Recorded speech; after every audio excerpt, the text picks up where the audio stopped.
just now. All right. Okay. So we have it on.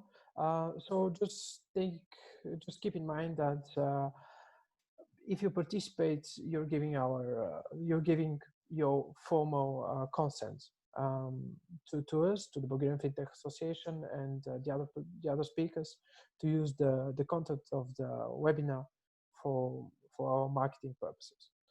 So during the webinar, if you want to ask a question, just you can write it down in the chat on your right-hand side, and you address it as soon as possible. And during the presentation, if you want to ask something, I believe it's okay to interrupt me personally, because I'm going to be the first presenter. So you can interrupt me at any given time. I would love to answer all your questions and so on. So if you're too shy to interrupt me, just keep in mind that that after the presentation there is a Q&A session.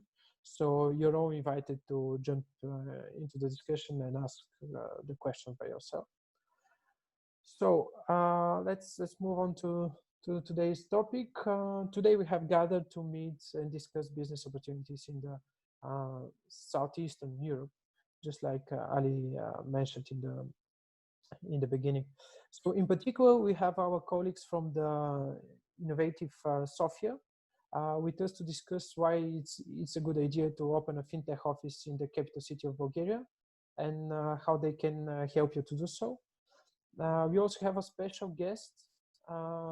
Let's say it's a success story from Bulgaria. With us today, we have the CEO of Clear, peer-to-peer lending platform. So he'll have the words in the end of the presentation, and he'll give you some insights why they chose Bulgaria over other European countries and so on. But now I'm giving you once again my screen, and I'm starting through the agenda. So I'll go really quick through who are we, why Fintech Europe, how big is it, how important is it, and so on. After that, you'll get into depth about Bulgaria, why Bulgaria is a nice place to start your fintech company from, and I'll introduce the fintech ecosystem of our country. At the fifth point, we have the Sofia capital city of Southeastern Fintech, and this will be the time when our colleagues from innovative Sofia, they will take over and they will present you Sofia as the capital of the fintech in the Eastern Europe. And in the end, we have the success story with Loic Lupișu, the CEO of Clear. So who are we? First, who are we? The Bulgarian Fintech Association is an NGO, and we are uniting the fintech sector in the region. We were established just 2 years ago, and so far we have 46 members. And what we have as a main goal is to represent and safeguard the values of the fintech companies in Bulgaria. We are also a founding member of the European Digital Finance Association. We work really in close collaboration with all the fintechs from Europe. And now it's time just to present you really quick innovative Sofia. So Nadia Sultanova, the director of the agency, will present the agency. So you can jump in the call. You can unmute yourself, Nadia, and just present what you have. Hello, everyone. Okay, yeah, we can hear you. And you can hear me, so now I'm sharing my screen. All right, perfect. Hold on.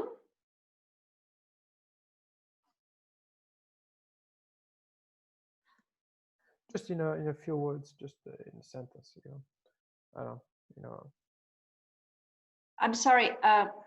Do I go with my presentation now, or do you want me to present? Yeah, we can go with. Okay, sorry. Yes, we can go with mine. Okay, we are part of Sofia municipality, and we represent a newly formed digitalization, innovation and investment unit for the first time in Bulgaria. There is a deputy mayor responsible for digitalization, innovation and economic development. Our team worked for the last 4 years for the municipality of Sofia in the role of we started and popularized the brand Invest Sofia. We were part of the Sofia Investment Agency. So now we are putting another hat, so to speak, but we will continue our work as an investment promotion unit, adding digital and innovative twist to what we do. And I will talk about that a little bit more later on during my presentation. Perfect, perfect. Thank you so much. All right, let's just move forward with the European digital market, European Union digital market.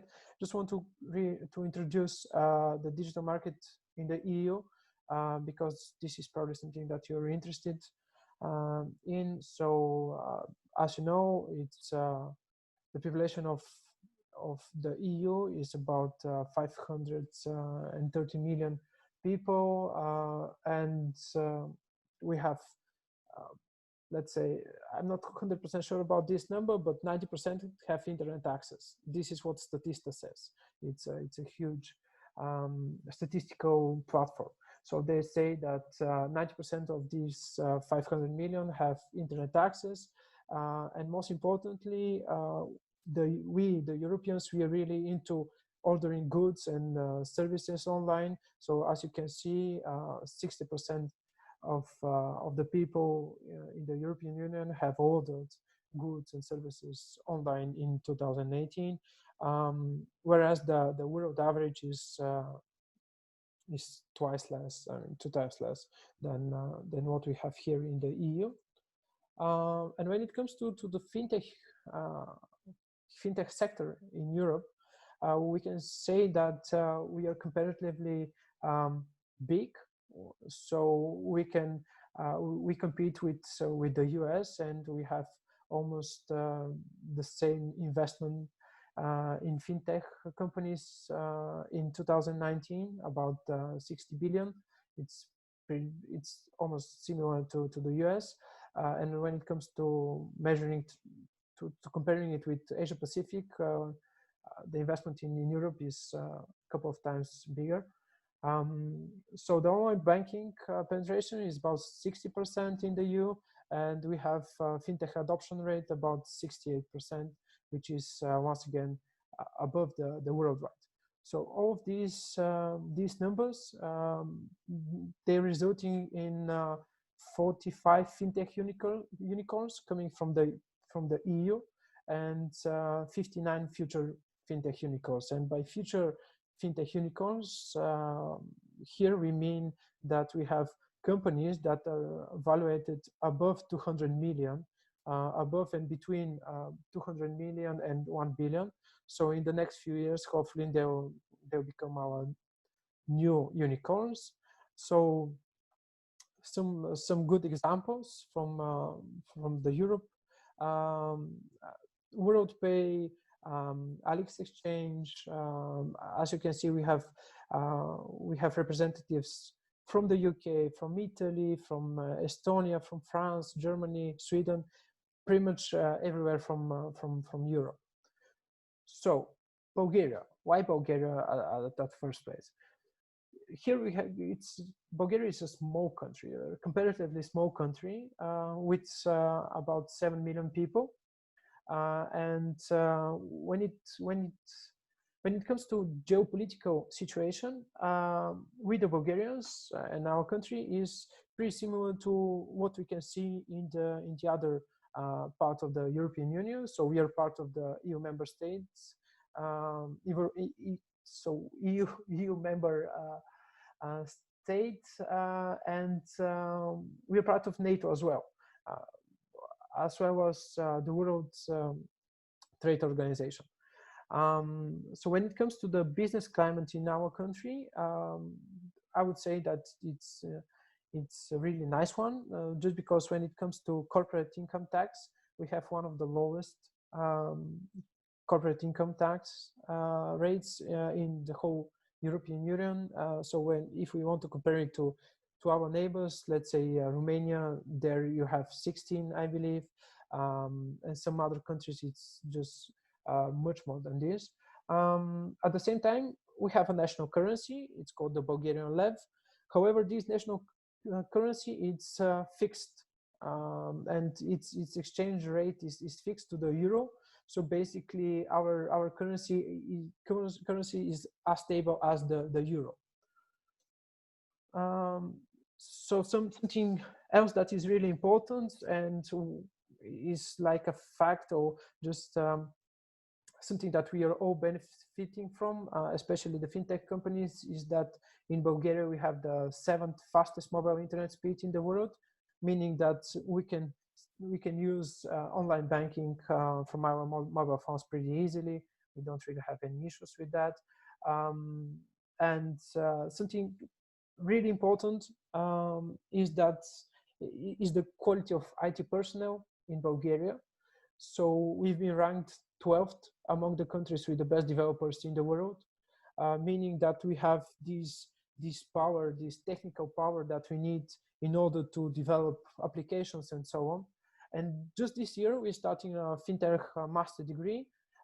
So basically, it's a master degree in collaboration between the Bulgarian Fintech Association and the Sofia University, our best university, best ranked university in Bulgaria. So all of this together is making Bulgaria a fintech friendly place. And that's why we've been called the Silicon Valley of the Southeast region. So as you can see, some of the best and the biggest name in the media, like Financial Times, Deutsche Welle, Forbes, they are all having a close look at us and just calling us the Silicon Valley of Southeastern Europe. But let's just get into depth about the fintech ecosystem in Bulgaria. The information that we have and that we build on is coming from the annual fintech report. This report that we from the Bulgarian Fintech Association, we initiated and we started it last year. So based on the data that we gathered, you see all these graphs and these diagrams. So what we found last year, and yeah, it was last year. So today and this year, hopefully these numbers will be even bigger. So in 2019, we had 60 plus fintech companies, where the leading subsector was the payments segment. So about 300 people worked in the sector in 2019, and I believe this number will just increase in this year and next following years. So how exactly is the fintech developed in Bulgaria? So we have 10 of 10 segments covering all international fintech aspects. So at the same time, we have blockchain and crypto, capital markets, insurance, lending, and so on. But just like I mentioned, the most popular segments in Bulgaria, it's the payments, capital markets, and personal finance. So when it comes to venture capital in fintech, this is what we've seen in 2019.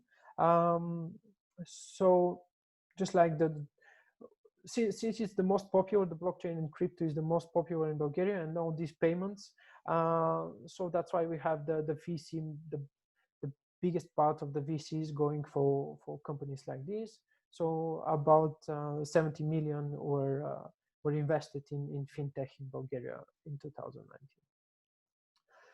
So this slide is about regulations. But before the regulation, we should mention that as part of the European Union, the Bulgarian fintech ecosystem is being under the legislation similar to the rest of the European Union, meaning that we have transposed PSD2 regulation, we have transposed GDPR and every single legislation that you have in the EU. And after we have transposed this legislation, we have then regulators, making sure that every single company in Bulgaria that is working with either with Bulgarians or just headquartered here is just making sure that it's in compliance with this regulation. So we have from one side the non-banking sector and the banking sector. So in the non-banking sector, by non-banking sector, we and the Bulgarian legislation means the RegTech and InsurTech companies. So basically, all of these fintechs that are in the field of insurance and regulations, or some kind of a RegTech companies, they're being supervised by the Financial Supervision Commission. And this commission, they have their own initiative when it comes to financial innovation. It's called Innovation Hub. So basically, if you're a fintech company on InsurTech, let's say, and if you want to develop some kind of a company here and a solution, all you have to do is just to get in communication, get in contact with the Financial Supervision Commission, and you can simply send them a pitch deck showing what you're really gonna do, and from their side they will get in contact with you saying what you have to make sure that you comply with. I mean, all of these regulations that you have to keep in consideration when having a business in the EU. Pretty similar to this Innovation Hub, we will see the regulatory sandbox coming from the Bulgarian National Bank and the Ministry of Finance. So they announced this initiative a few months ago, and hopefully just by the end of the summer we will have the regulatory sandbox all working with various fintechs from the banking sector. So, and here the banking sector is all of these lending, mortgage companies, fintech companies, and all of the others that are not covered by the Financial Supervision Commission. So now I'm giving the floor to Innovative Sofia, and they'll get to know you about Sofia, our fintech capital, the fintech capital of Bulgaria. So Nadia, the floor is all yours. You can share your screen and take over. Yeah, I'll just stop sharing, and it's you. Okay, I'll just unmute you probably. Can you hear me? Yes, loud and clear, yeah. Wonderful. And now you can see me. Yeah, all right. So would like to share your screen? Sure. Perfect. And just one other thing, after Nadia's presentation, we have our success story, the peer-to-peer lending platform Clear, having their insights about Bulgaria. So yeah, go ahead, Nadia. Can you see my screen now? Me personally, I cannot see it. No. Okay. Yeah, just give it. Bear with me 1 second. Something is. How about now? Yes, perfect. Wonderful. Hello, everyone. Thanks for being here. Well, my name is Nadia, as I already said, and I represent the municipality of Sofia.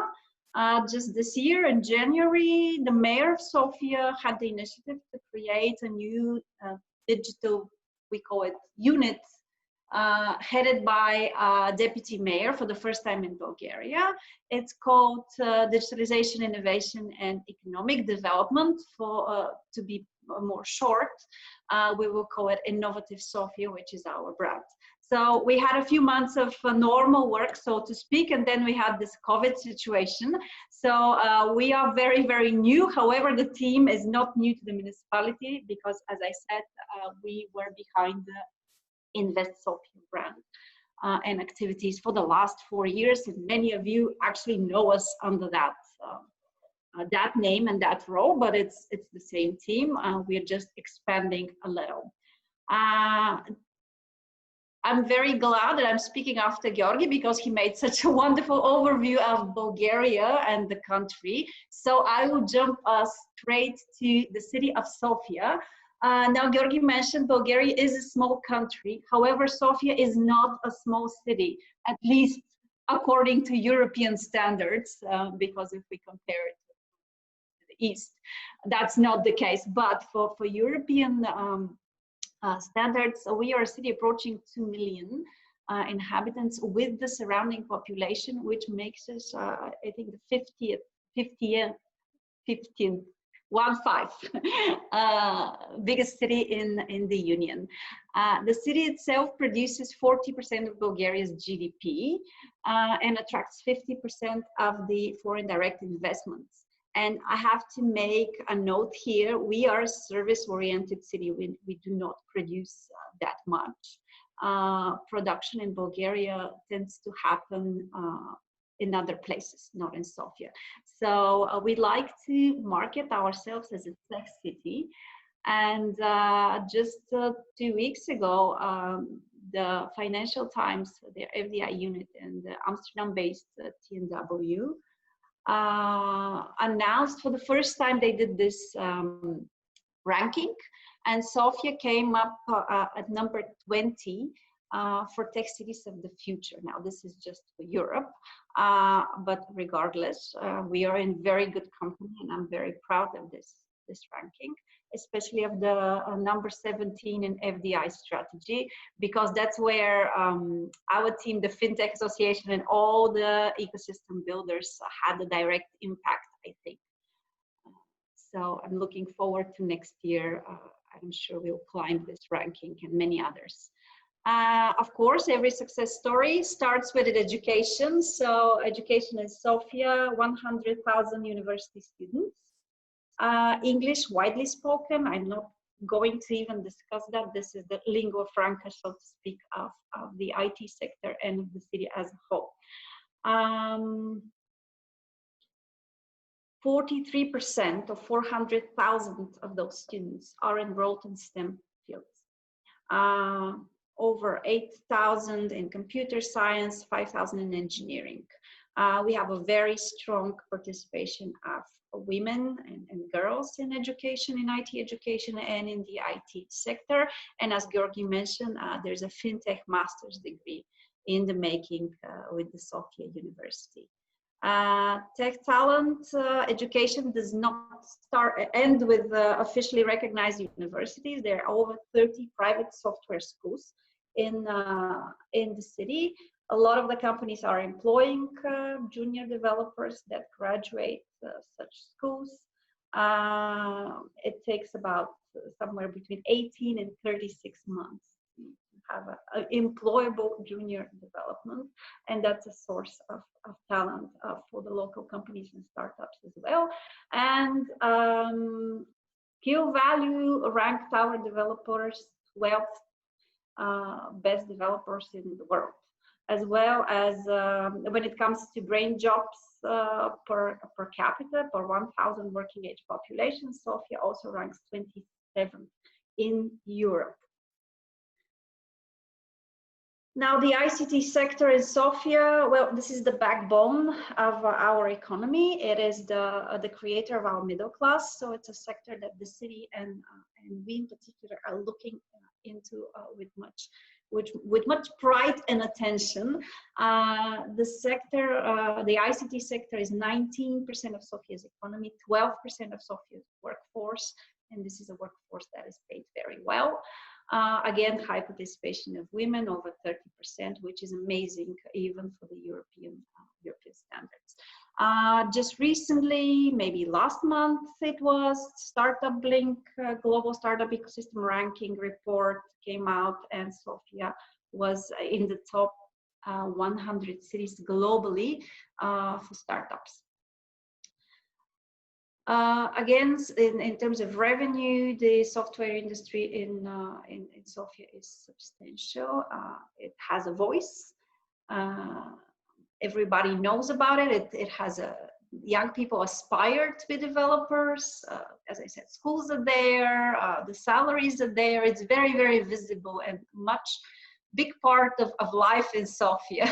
Everybody knows a software developer, and everybody knows someone who wants to be a software developer. Again, when we're speaking about IT for Bulgaria and Sofia, again, as I said, production and investments in other sectors like tourism are happening outside of Sofia. When we're talking about tech, IT, or IT talent, IT investments, startups, or anything related, when we're talking about Bulgaria, we're pretty much talking about Sofia.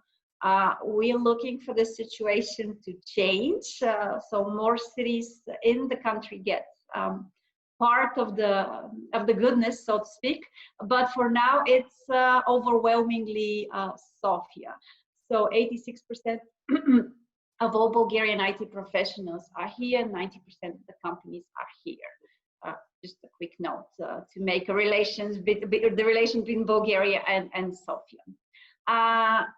Now, the city as a startup and tech hub, I think we are already established as one of the most vibrant startup hubs in Central and Eastern Europe. Here in the region of the Balkans, for sure. I think we should have aspirations for being a European hub, and I think we are not too far away from that.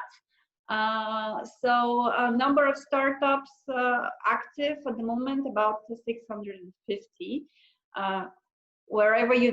However you define them, because that's difficult, the definition and the count.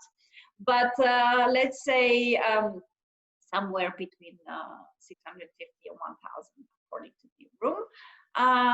Financing is here.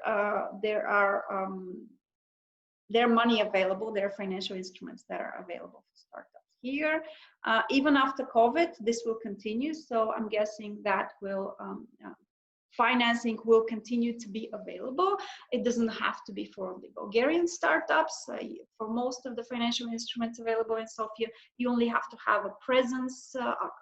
Some number of your staff has to be located in Sofia, or you have to be registered here as a company.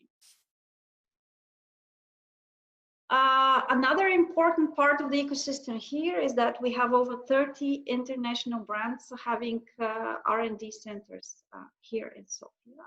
Those are the companies, the brand name recognizable. Those are the companies that create the IT software engineers, the dreamers, so that step outside of the corporate world maybe and create a startup, or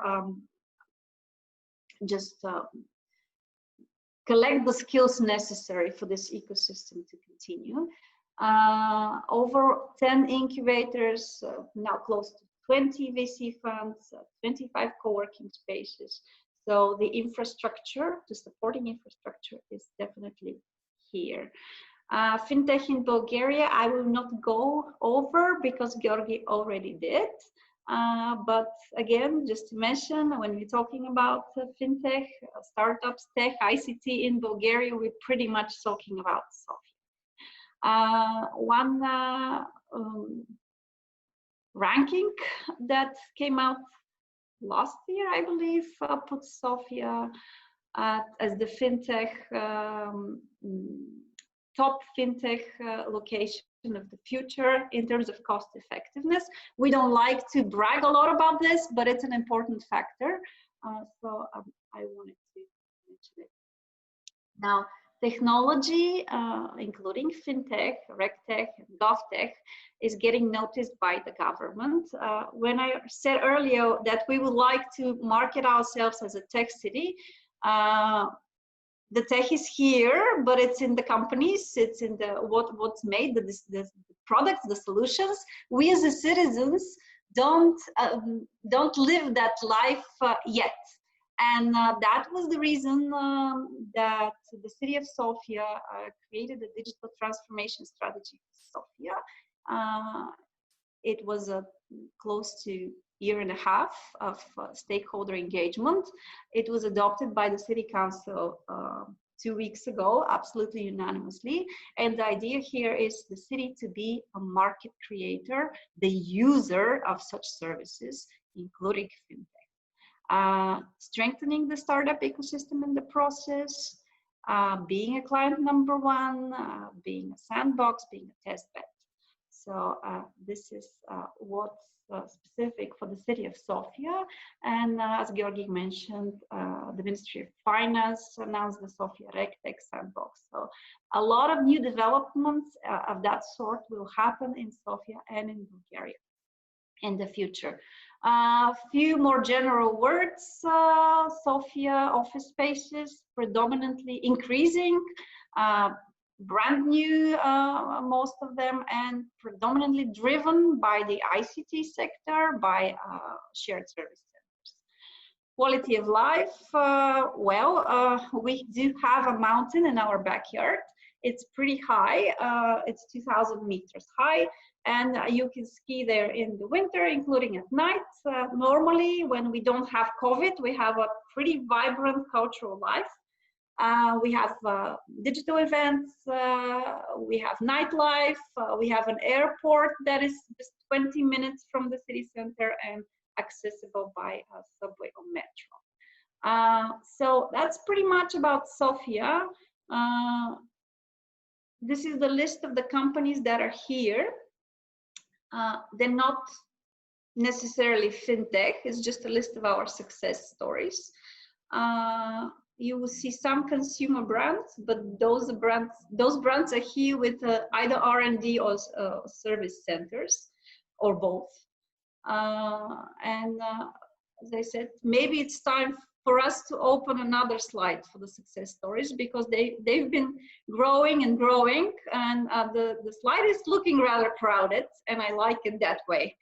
So I will end up with a quote that I very much like. Again, it's not necessarily from someone from the fintech, but it's a gentleman who is an American and has operations here in Sofia. So it's also a very optimistic quote. So in those hard times, it's good to be optimistic. So loyal, smart, and genuinely excited software engineers. It takes a special kind of person and team to be able to keep innovating and pushing to deliver. And we found that the Bulgarian people are fighters. They have a strong pride in craftsmanship and a desire to win. The culture is actually similar in many respects to the Silicon Valley. So I would conclude with that quote, optimistic, as I said. Those are my contacts. So if you need any additional information, let us know. And I will be available for the questions. Thank you. Brilliant. Thank you so much, Nadia. Now I'm giving the floor to Loic. You can unmute yourself and turn on your camera if you want to close. All right, just give me a second. I'm going to make you a co-host, so you'll be able to share your screen. All right, yes, you can do it now, I believe. Okay. Hi, good morning. Do you hear me? Yes, loud and clear. Yeah. Thanks, Georgi. Thanks a lot for the invitation to showcase Clear on this event. So I prepared a few slides, and actually many of them are redundant with what you already said before. So I will try to highlight the concrete examples rather than the repeating what has been already said by you and Nadia. Do you see my screen now? Yes, we see it. Go yeah. ahead. Okay. So why Clear choose Sofia as a gateway for the EU market? That's the question I will try to answer. Let's start first with Clear in a nutshell. We are an online peer-to-peer lending platform, so we connect people who need a credit, and we offer personal loans at rates which are often lower than banks. We give loans to Bulgarian citizens.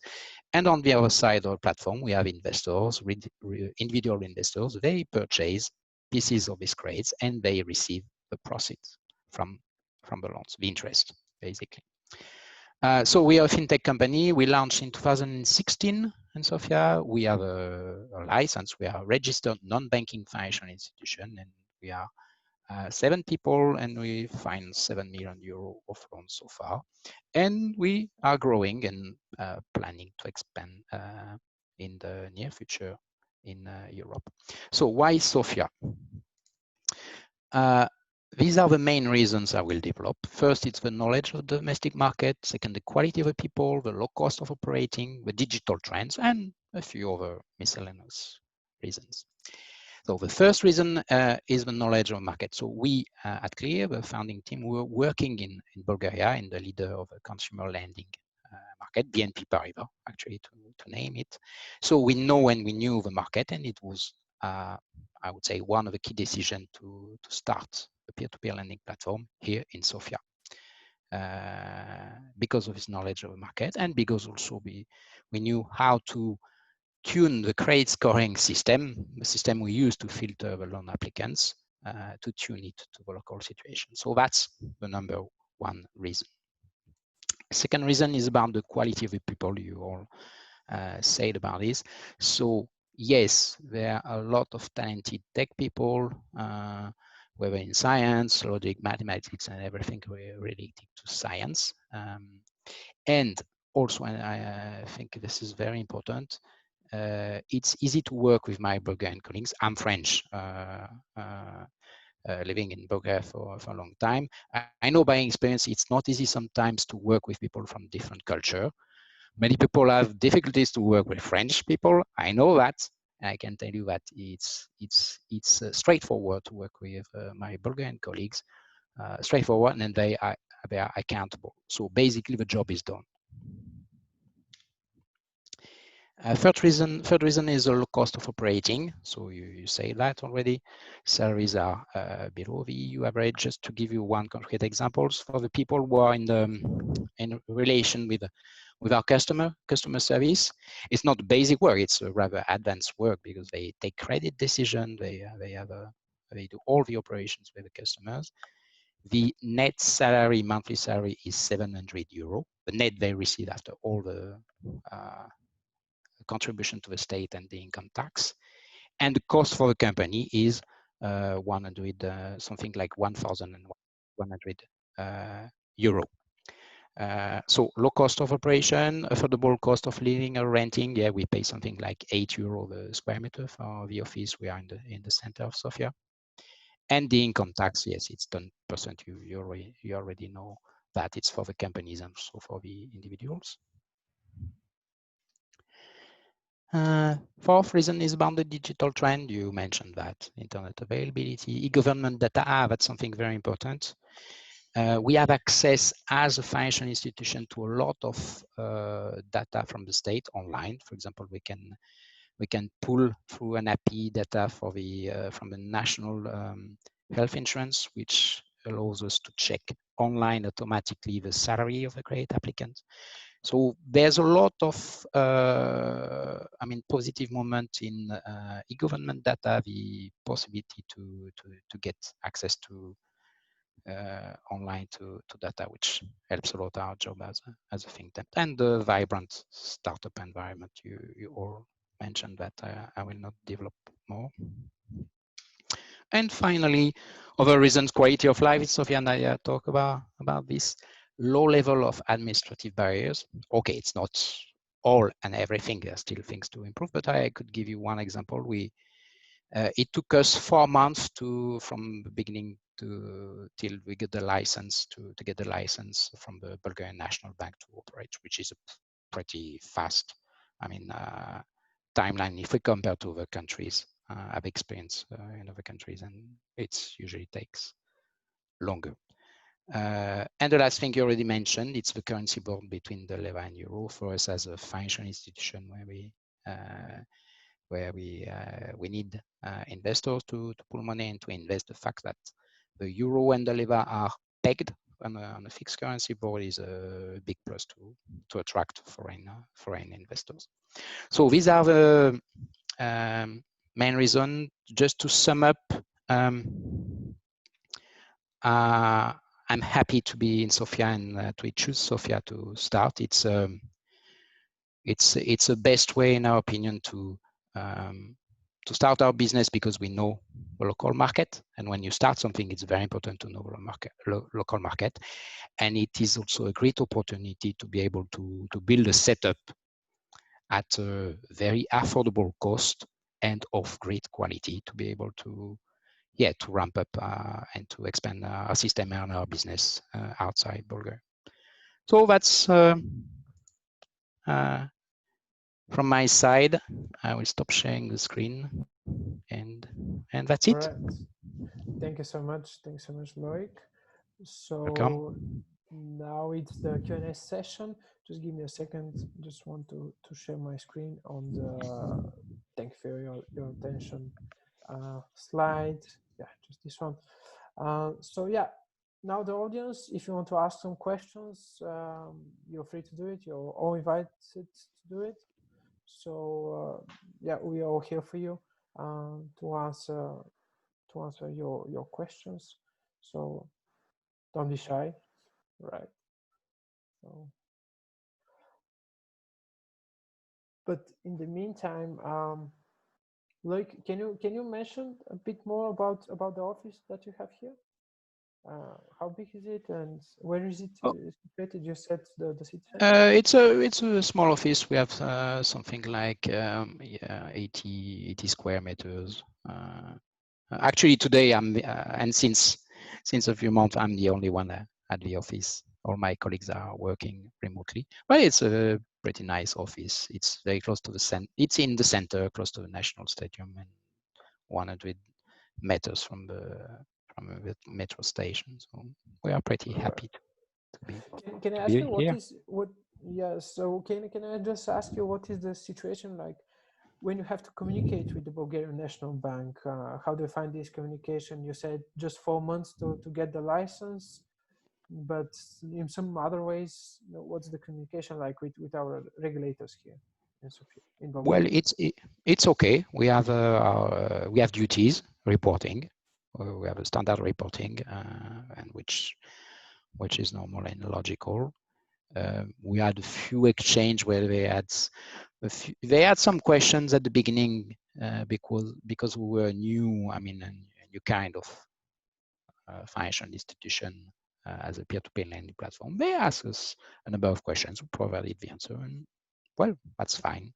They do their job, and also we have a relation with another part of the Bulgarian National Bank, which is the Central Credit Register, and this is essential for our business, where we check online. It's the credit bureau, the National Credit Bureau, where we check online all the credit history of any credit applicant there, and we do it through an API connection, which works fine. So, right. Okay. Thank you so much. What I know from my personal experience as the co-director of the Bulgarian Fintech Association is that our regulators here are really welcoming, and they're open to innovation, that's for sure, because they have this in their agenda. I mean, they have their strategies that are related to innovation in the financial sector, in the non-banking or banking sector. So I just have just received one question. Are you aware of any insurtech entities in Bulgaria? I can mention a few. So first, I'll mention one of our member companies. So they're called iPort. So it's an insurtech. So basically, you can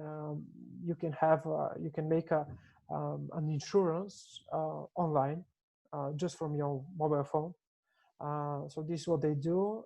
You can do it remotely without having to go to an office or whatsoever. Another really good example is Buleron. It's a new insurtech company. So they're giving you the possibility to just once again to remotely sign an insurance contract for your car, for your home, and pretty much for everything. So this is these two insurtech companies. This is what I can come up just like this. But Look, if you know something else, you can mention about insurtech. Well, insurtech. It's still a Well, developing sector, that's for sure. Yes, I can say that we are doing kind of insurtech also, in somehow, because when we the interest rate paid by the borrower depends on his credit risk, so that's the baseline. But also in the credit product, we have a feature which says that in case of death or permanent disability, the debt is cancelled, written off. Okay, and we price this feature, and it's added to the interest rate. Actually, the interest rate is consists on the credit risk plus this additional risk, and basically all the investors who are purchasing pieces of credits, they are doing also a kind of insurance. So we don't call it insurance because it is not insurance per se, but it is a very similar principle. So yeah, I could say we are also kind of insurtech. Also, we don't claim it high and low, but this is very nice feature and very efficient. Yeah, when it comes to the insurtech in Bulgaria, what we have, and that is really nice, is the thing that I mentioned about the regulator. It's the Financial Supervision Commission. They have this initiative, Innovation Hub. So just like I mentioned during my presentation, if you have some kind of an idea of having an insurtech in Bulgaria, all you have to do is just to get in contact with them, to provide them with your idea, and they can help you, and they would help you with all of these compliance needs that you have, just to make sure that you're in full compliance with the regulation, both in Bulgaria and the EU, respectively, the EU. So you can simply start an insurtech from Bulgaria, servicing and providing services for the whole EU, which is really nice. So we had another question about our presentations, whether we're going to share them. Yes, we'll share our presentations. I believe that, about the presentation of the BFA from our side, we'll share it with you. I believe Clear will do it the same. Yeah, sure. Are fine to do it, and Innovative Sofia, I'm pretty sure that they're up for it as well. So yes, we'll not only share our presentations, but this recording as well. So don't worry about it. Presenters contacts. Yes, we'll share our presenters contacts. Actually, some of them are here. And yeah, we'll definitely share our contacts with you. So Nadia, can you join our discussion here? I would like just to ask, what exactly are the services that you provide to companies that are interested in coming to Bulgaria and in Sofia, specifically?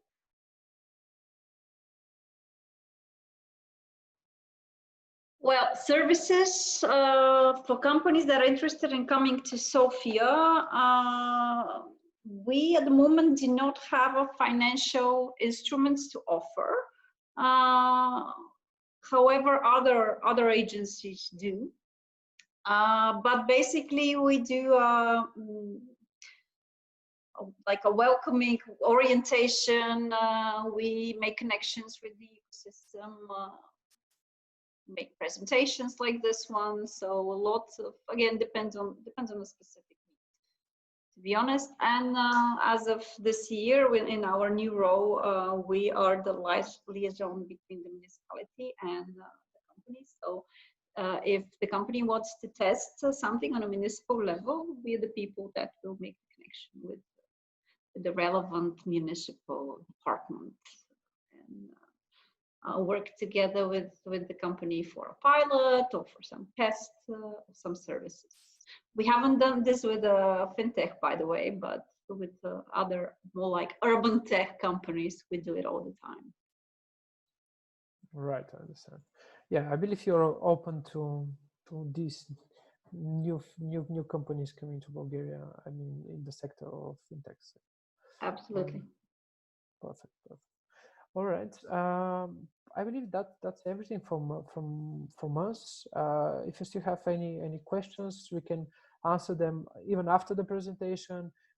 You're more than welcome to ask any questions related to Bulgaria and to having a business here. We'll send you the recording, just like I mentioned, and that's pretty much it. Thank you. Just to mention, sorry to interrupt, it's Nadia again. We do have quite a few materials for starting a business in Sofia on our website, and we can include there's a business guide, there's a quality of life report, post-COVID, so a lot of things are there, and we'll gladly share the links. Brilliant. All right. So yeah, you can check Innovative Sofia's website. You can check out our website as well, and you're more than welcome. Just and we are open for talking about anything related to Bulgaria. So Ali, thank you a lot for giving us this opportunity. Let me just see. Okay, yeah. All right, that's fine. Yeah. So once again, thank you, Tom. It was a huge pleasure and an honor to have this possibility to talk with you and just to be on, let's say, one table with you as a professional. So yeah, I'm looking forward to working with you once again. Excellent. If I just say a couple of words, I mean, I think that was a very informative session. I learned a lot personally.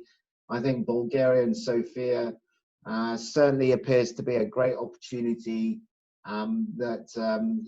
for access for the European Union. So I hope the audience found that useful, and we as the DIFC in Dubai, look to build the relationship further with Sofia. So thank you very much for your presentations.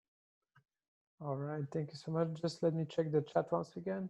Okay, yeah, it's you have our contacts on the chat. And with this, I'm saying to all of you goodbye and see you soon. Hopefully see you soon here in Bulgaria, personally and face to face. All right. Absolutely. So Bye. take care, stay safe. Bye-bye. Bye-bye. Bye. Thank you. Bye-bye. Thank you, Loic. Thank you once again.